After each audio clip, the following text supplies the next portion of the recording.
Mr. McGee, don't make me angry. You wouldn't like me when I'm angry. You are about to listen to the Totally Super Awesome 80s Reboot Overdrive podcast.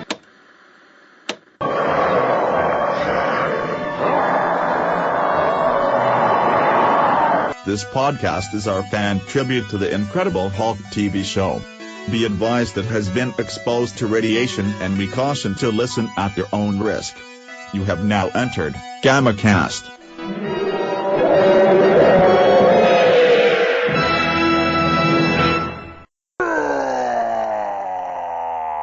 And welcome to the GammaCast.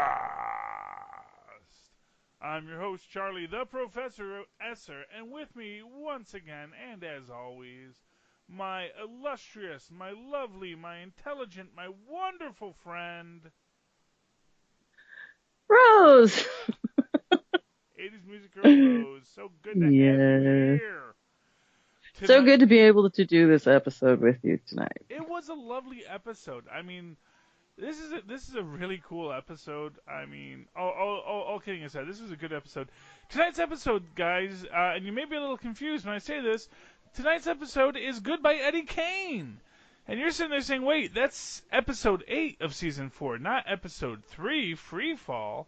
And I'd say, yes, please write nasty letters to Hulu to let them know that they need the rest of season 4 put up there, because they've jammed like 3 random episodes, the first 2 episodes, and then Goodbye Eddie Cain, which is a great episode, I'm not going to lie. I mean, if you're going to randomly jam in an episode, I'll say this is a good one to jam in there for season 3, at the end of season 3 for The Incredible Hulk, but we don't have the actual 4th season. So Rose and I are going to sort this out now, and of course my big question in all of this is what distribution package MeTV is using, because I like to tie it to that. I should be able to know what's going to be coming up soon, and it'll either be Goodbye Eddie Cain or it will be Free Fall, and then we will do the next couple stuff in order. So this may not get played until a few weeks from when we record it, because we may want to put up the other stuff first. So we'll coordinate that as we go. But right now we're on Goodbye Eddie Cain. Original air date, January 23rd, 1981. I had just turned 8. I just turned 8. No, I just turned 7. I just turned 7 because I was born in 74. So it was 6 to 80, and then 7 to 9, and it's January 20th is my birthday. So wow, That's awesome. Yes. We're not going to talk about how old I was then. Well, that's okay. You can always you're only as old as your weakest joint is what I always say. So I've been about 98. I'm 100. Since I was Have 10, you? So yeah. I'm still older than you. So yeah. So there you go. No. But here's what I'll say. This is a fun episode. This is a completely nonsensical episode from a narrative perspective. This is incidentally Jack Colvin's directorial debut. So, is it? Yes, he that apparently explains a lot. He apparently got so annoyed at not being an actor. He said, "Well, not going to put me in the show then. At least let me direct some." And he said, "Okay, sure, go ahead, direct." Yeah. So Jack Colvin is the director on tonight's episode, written by Kenneth Johnson and Nicholas Correa. Old-fashioned Private Eye Eddie Cain narrates the tale of murder, mobsters, a gardener without a past named David Benedict, and a green giant. Another gardener job. I gotta start tracking this, because he does get a lot of jobs as gardeners. Mm-hmm. And it is weird with David, because he will go from very manual labor to very higher end labor, like being a librarian, or being a research assistant, or assisting a doctor in New Orleans. And it is interesting that spread he has in jobs. Although I do think that there is some. I think one of the reasons he probably gets the gardener jobs a lot is because he probably does know a lot about plants. He probably Yes. minored in botany, and probably has studied Yes. a lot of, especially psychoreactive chemicals when he's starting to unlock the hidden strengths that all humans have. Yeah. And once again, he is a gardener. Mm-hmm. On some great estate of some fancy lady by the name of Norma Crespi Lang. Weirdly enough, we don't have her daughter on the main cast list here. I don't see her. Yeah. It goes. We got Mrs. Staros, who is the maid. Mm-hmm. We got Sheldon Sheehan. Mm-hmm. Who is our Irish mobster, Mm-hmm. Danny Romero, and Vicky Lang. There she is. Jennifer Holmes played her. Oh, she actually was right up at the top. That's why I missed her. Vicky Lang. Yeah. Let's see here. What was? She was Jane Miller in The Misfits of Science, one of my favorite '80s TV series. You see, I knew I recognized her from somewhere. Yeah, she did kind of look familiar to me. Just probably something later on. One of those B movies. Yeah, she actually was Leslie Vanderkellen on Newhart. Mm-hmm. I'm trying to. Okay. I think that was not sure who that was, but she was in a lot of episodes, and I'm not giving you that thing. I thought maybe she might have been the blonde. Heiress who decided to become a maid character. But I'm not sure. Okay. I knew I remembered her from something. But anyway, so yeah, so she has worked a lot. She has been on 2 episodes of The Love Boat. A lot of Love Boat alums this week. But like I said, very happy to see her that she was Jane Miller on Misfits of Science. Always something that makes me happy every time I see it being thrown out there. I have no idea which character she was, although I think she might have been the one dating this scientist doctor guy. She is very much an ingenue. Let's see if she was. They have. She was in the 1984 remake of Samson and Delilah, and she played Mary in The Demon in 1979. Okay. Yes, Misfits of Science, of course. Courtney Cox's big breakthrough role. Right. So this episode is done. It was funny because the episode that posted today was what was it? Is it just 9 hours?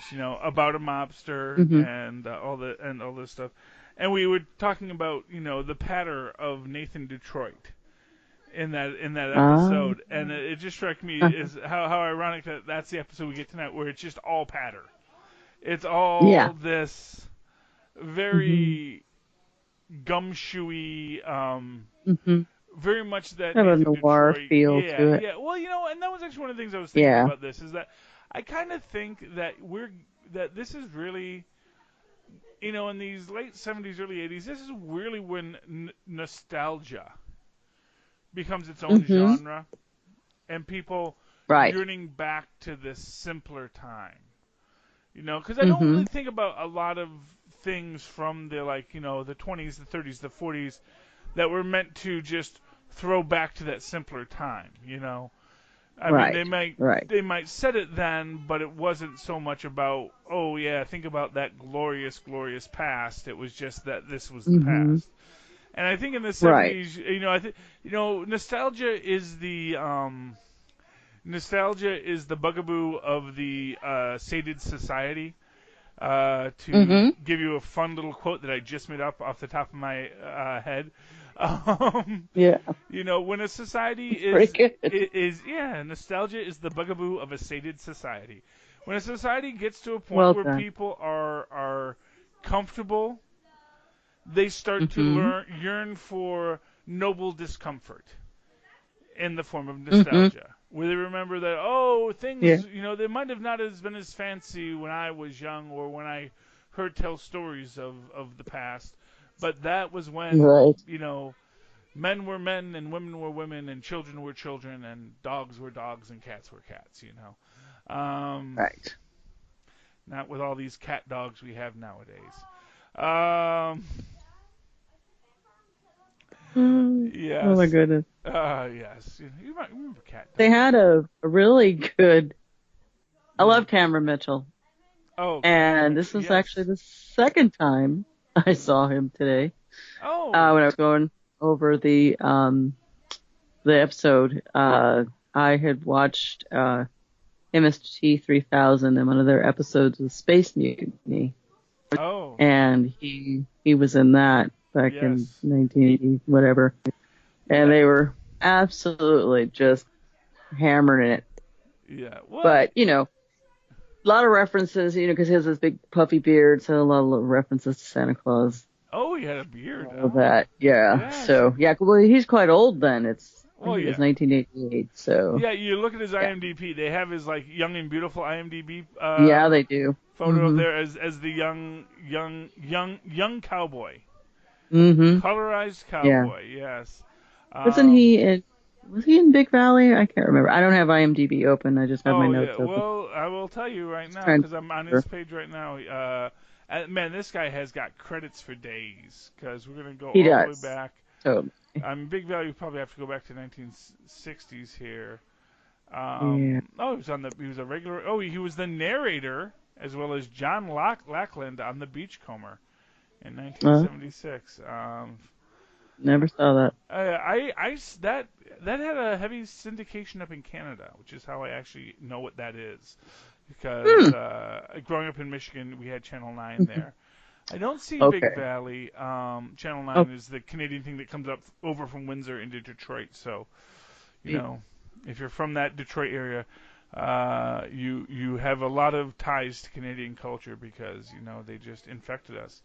Zane Grey Theater. Yeah, I don't see Big Valley. I don't see Big Valley. Okay. But he was in a lot of cowboy stuff. He was in one of those TV ones. I can't remember which one it was. He was in a lot of stuff. And then up through, all through the 80s, this guy worked. Oh, he was in My Favorite Year as Carl Rojek.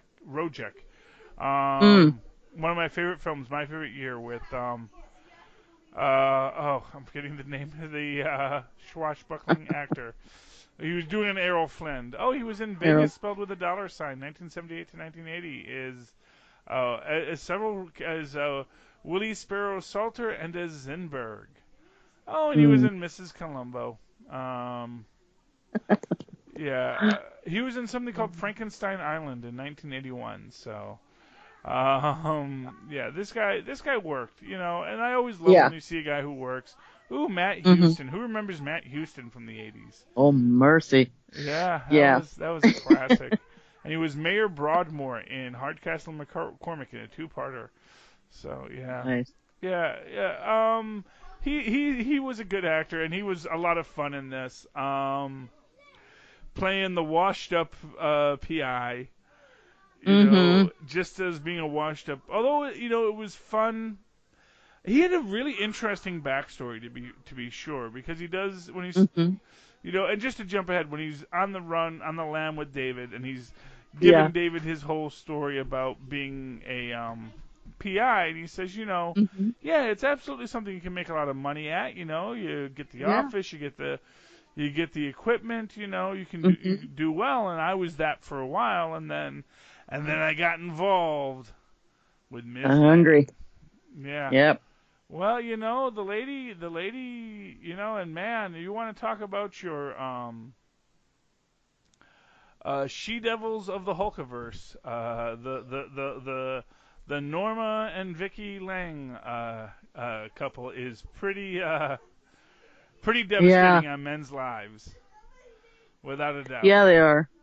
Yeah, definitely. Yeah. So I'm assuming that her mother Norma was in her day. Even though, time hadn't touched her, so to speak, as he said. But definitely for Vicky. Vicky was pretty much flaunting it. Well, yeah, and for what it's worth, man, I mean, Vicky, straight up, this was, I don't know who had a little girl lost in their family, but I got to imagine that one of the writers on this show, because this is not the first little girl lost we've had. The girl with money and who has everything in the world except love. Yeah. And it is kind of sad. It makes you wonder about, like, what's wrong with Norma, man? She really that? I love you too, Benny. Um, I mean, how is she not raising her daughter with any kind of structure? Well, she's got all those cocktail parties and press conferences to hold and things like that.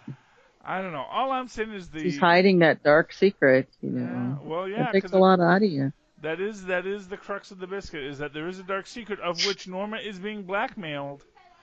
Mm-hmm. And, and this is definitely a nostalgic episode. Everyone's driving a car from the 40s, even though Holy it's Moses, in the 80s. And these are, like, really I know. Well, you know that it's taking place in California, of course, because, Yes. they don't use salt on the roads there. So you can get a car that lasts a long time over there. And, right. And so everyone's driving these cars, and of course, and I'm trying to remember, is Mac our chauffeur? I'm trying to remember the name of the chauffeur, but as Boots? Yeah, Boots, who honestly, not for nothing, is dressing like a freaking Nazi. Well, and he's a throwback to better times when chauffeurs had to dress in a uniform, and that's pretty much those are driving boots. Come on now. Yeah, I guess so. He seemed to enjoy them a bit too much, though. That's all I'm saying. Well, he did. Probably got paid a handsome penny to afford those. Yeah, I think he liked the sound of the clack clack on the cobblestones. Yeah, that's all I'm saying. You look at I was waiting for Indiana Jones to come in here at some point and punch the guy.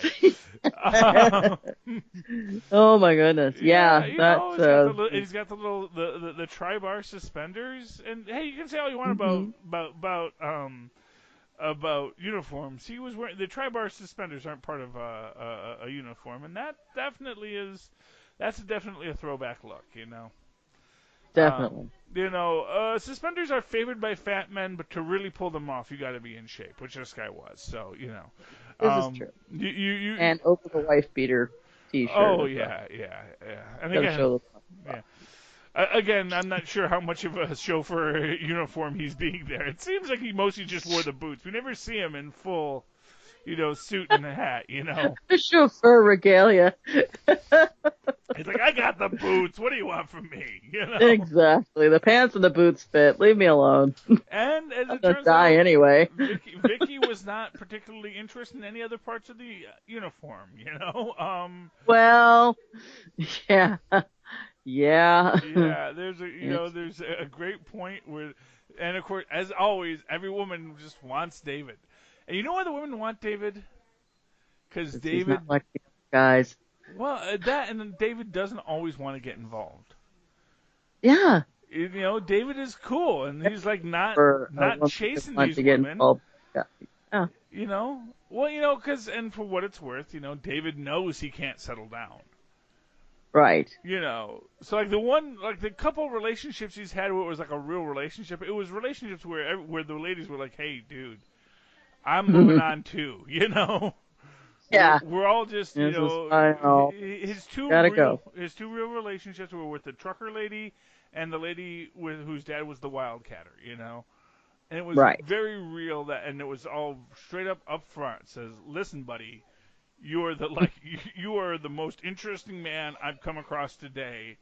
I would like to do stuff to you, but don't get any ideas in your head. And for that, David is like, I'm down with that, And but for a girl like Vicky, she wants to be in control. She wants the guy there, being her her man on call. And David was like, I may have to run. Yeah. I got warrants, to put it simply. There you go. David's got warrants. Never forget that. Yes. And that I think is the crux of the David Banner story. So, Eddie, and we've really talked I've talked around this, but I haven't really gotten to this actual story. So, Norma is being blackmailed by someone we don't know who, Because Norma was still sending love letters to Anthony Caruso after she'd married Mr. Lang, who we never see. But he is some absentee rich dude with an older trophy wife. Not the first older trophy wife we've seen on the show. Politician, maybe? Maybe. Did I get that? Yeah. I don't remember seeing any pictures of him. Did they show a picture of him? Nope, there was nothing. We have nothing to tie who Lang was except that he exists, that he believes Vicky is his daughter, but that he is maybe mistaken on that, and maybe, not for nothing, maybe he is like okay with what he doesn't know, Yeah. Some people are. He may have wanted. It's like he wants this woman on his arm because this woman does what she needs, and for all we know, he's got other extracurriculars on his side as well. Well, and then when you're in the politics business, it's all about connections. Yeah, and who you know, and I'm sure she had quite a few connections. Well, yeah. With different society levels. You catch my drift? Oh, yeah. Having been involved with Mr. Romero, so... Yes. And, of course, and as we've said, this is another time when we're going to do this throwback to older gangsters. We just had a little while ago, we had the gun mall planning her big heist, and now we have this, and prior to this, even, I want to say... and of course, 9 Hours we had, that throwback mobster dynamic as well. Right. So yeah, there is definitely a love of the noir, of the film noir concept and the film noir quality, and I think that this was something that Nicholas Correa and Kenneth Johnson really explored here. I think that was something that they really wanted to build out. I do wonder if the narrative conceit of this, that it is a story told by the PI, if that was maybe because they did not trust Jack Colvin's directorial abilities. I don't know. But it seems like a very director-light episode. Yeah, he's pretty much known for his gaps, isn't he? Yeah. Mainly in his character and his scenes and his dialogue, but I don't know.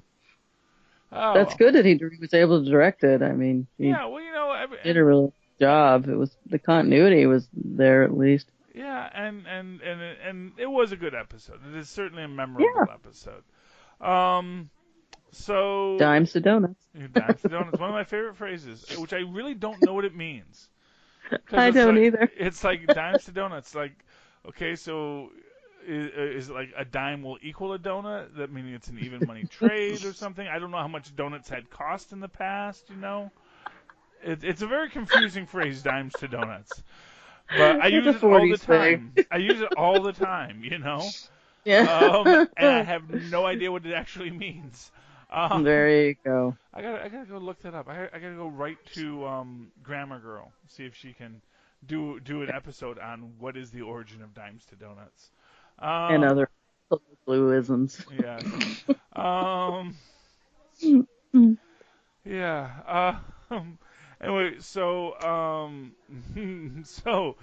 Norma Lang is being blackmailed. She calls in her old gumshoe buddy Eddie Cain, whom she had previously ruined. Yes. Just to call she came out smelling like a rose. Yeah. And yet the men just come right back, man. That is so a cliche, but yeah. Can't say it ain't true. That's the sad part. There's a lot of women that will chew a man up, chew him up, spit him out, and then say, "Oh, honey, can you come over and help me out?" And he'll say, "Yes, dear." Yeah. I'm not gonna say it is a stereotype. It is an undeserved stereotype for most women. I'm not gonna say it is not something that has occurred in practice. Because I know I myself have been the Eddie Cain of that story at least once or twice in my life. Oh my goodness. Yeah, well, you know, most men have Well, at some if it point. makes you feel better, I've never been the Norma Lang. Well, that's good. So. Once No. I'm done, I'm done. Yes. No, but I do think most men at some point in their life have that Eddie Cain story, you know, where they really do. I think they do. Because you know what, you know, men aren't encouraged to have emotions, but we do have them. And, Yeah. and when you fall in love, you fall in love, and you know you may be very unprepared for that unwelcome, distorted power dynamic, you know. Mm-hmm. And the power dynamic of a man in love is you're in love and you will do whatever you must for the person you love. And if that love is not reciprocated, that can be a very lucrative position to the person at the top of that pyramid. But yes, and Norma certainly is at the top of the pyramid. I was going to say, as we clearly see in the storyline. Yes. But we get a little back and forth with Danny Romero, who is the other party in the blackmail, and they're not sure, is he the one blackmailing Norma? Does he have as much to lose? And we find out that that basically Vicky is in fact Danny's child, not Mr. Lang's child. And that is the crux of the blackmail. Bum, bum, bum. Yeah.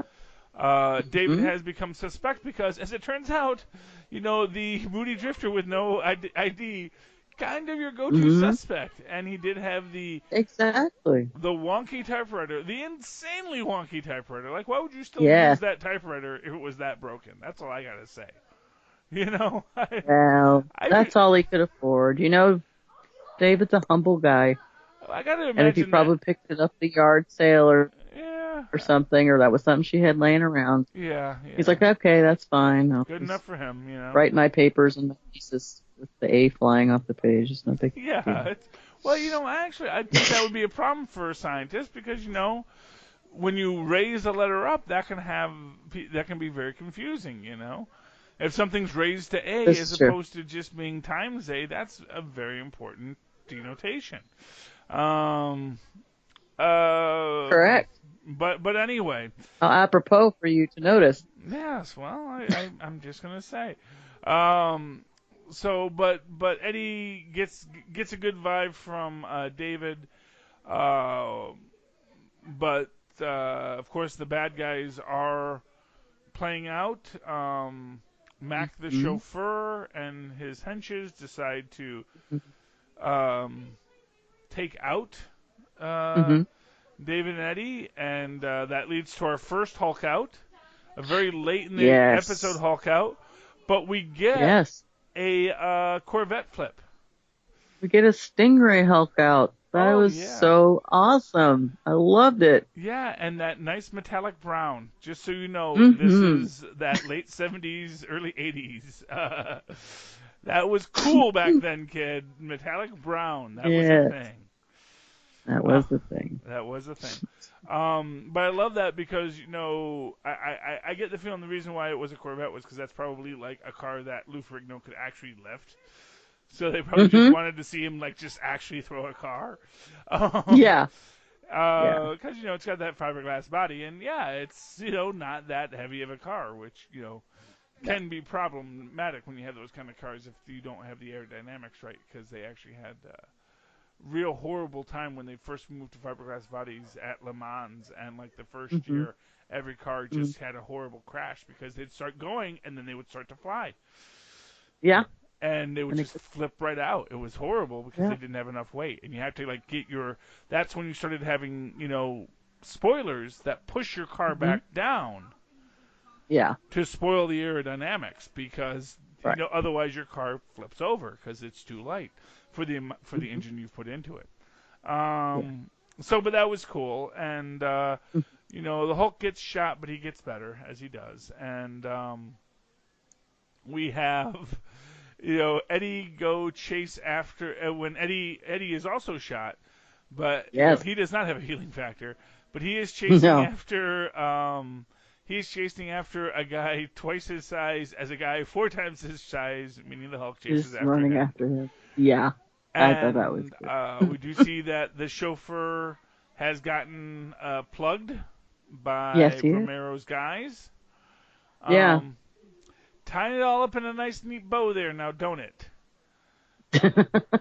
But, of course, there's an extra half hour to this episode, isn't there? So, yeah. you know that's not the end. David does patch up Eddie, which is nice, 'cause it's to do a little doctoring. I always love when David does doctoring. Yes, I was thinking the same thing. I'm like, oh, this is his calling here. Yeah, and then you get David and Eddie on the run, and David's like, just let me off anywhere. I can disappear. I'm actually pretty good at that at this point. Yeah. And he's like, no, I love you it when gotta the stay windshield with gets me. shut out. Yeah, you and guys I almost we're gotta- together on this. I almost gotta wonder if he knows David's the Hulk.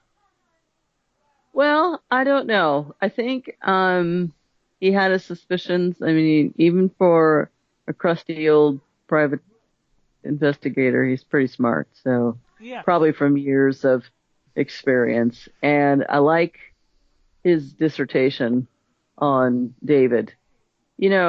Especially after he told him that, Romero pretty much, knew what was going on and how they had set up a new drop, and he's narrating to the cop. He's under investigation himself. So Yeah. it's like, hey, this guy's like a cool character.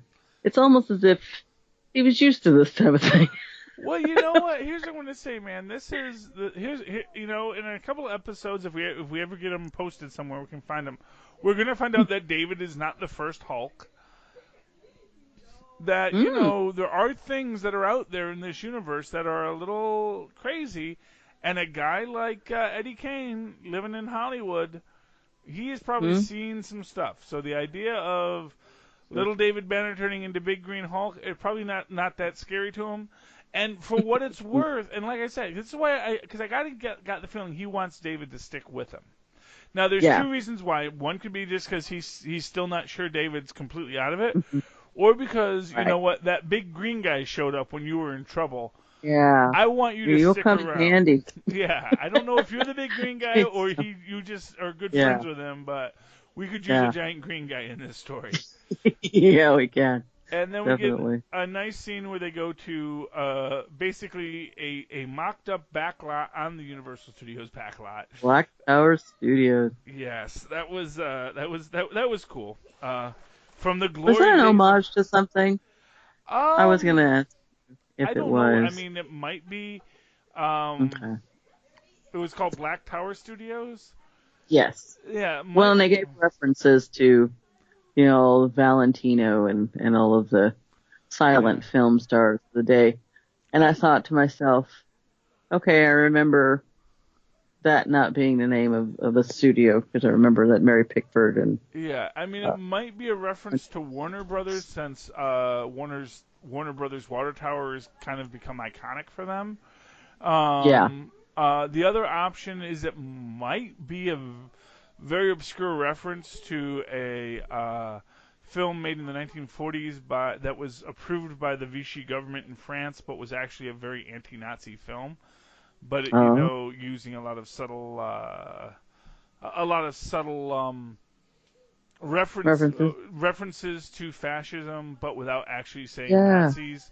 And I believe that film was actually called like The Dark Tower or The Black Tower or something like that, but in French. So, so I'm not sure, but that, I mean, if I was basically off of the complete top of my head, I'm going to say that. So, sure, why not? Good. Who's going to check me it's out? Plausible. Who's going to do the reference and the research? And hey, Nobody. if you want to call me out, write to me, because we love to get emails from our loyal listeners and fans. We do. Okay. So they go there to hand off the money, and we find out who was the blackmailer all along. Like we didn't know. Well, it's two people. Yeah, it is two people, but the main person is behind it. Is Vicky. Well, actually, it's a question. Was it Harlot. Vicky, or was it Sheehan? I think there's an interesting question there. The Irish gangster, because it's kind of like, Vicky, Because she says she just met, that she was, off doing her Alice in Discoland shtick, and ran into Sheehan at, off of Mykonos at some point. And then Mykonos is the one where Sheehan is the one who tells him, oh, I've heard stories about you. I've heard stories about your parentage, and maybe we can make a couple of bucks on this deal. And, definitely gave her the Marilyn Monroe look here, and definitely dressed her very much in a 1940s throwback, All white. Yes. Every scene, she's in white. Yes, and for a disco gal, that was interesting. It was a bold choice, but it worked for it. It worked for it. Yeah. And she basically gets her monologue in, and then the trouble begins, and then the Hulk shows up, and and eventually the cops show up, and people get arrested. And I think Vicky does get off, does she not? Does she get the slap on the wrist? Well, because I'm not sure she gets a slap on the wrist, but it's definitely confirmed that their stories match. Yeah.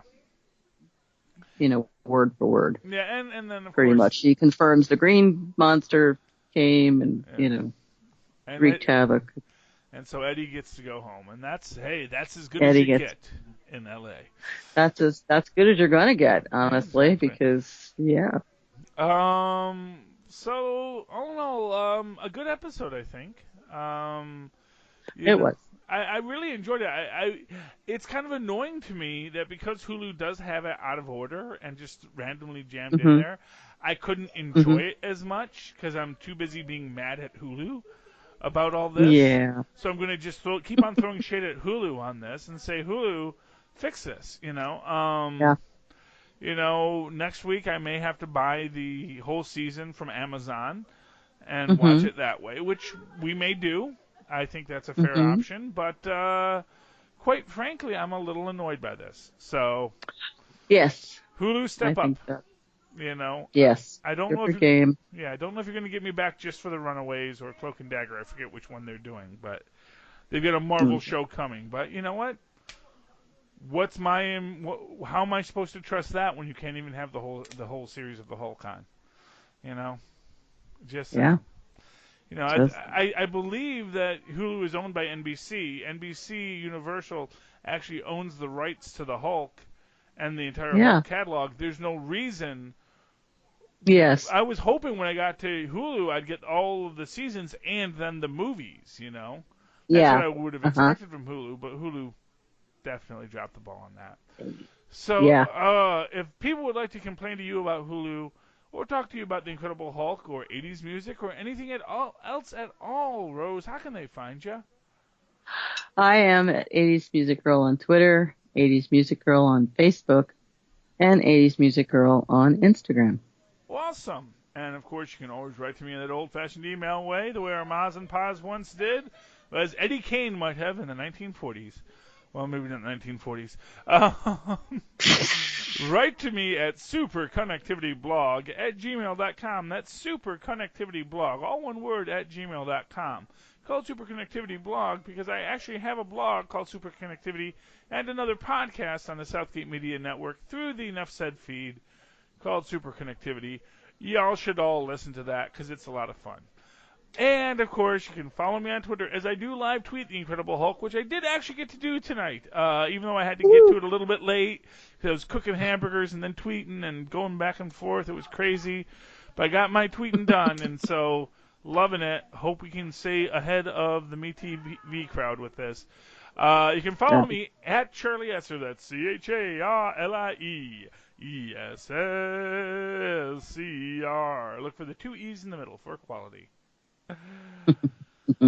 Okay. Thank you, ladies and gentlemen, for hulking out with us. Please hulk out with us again.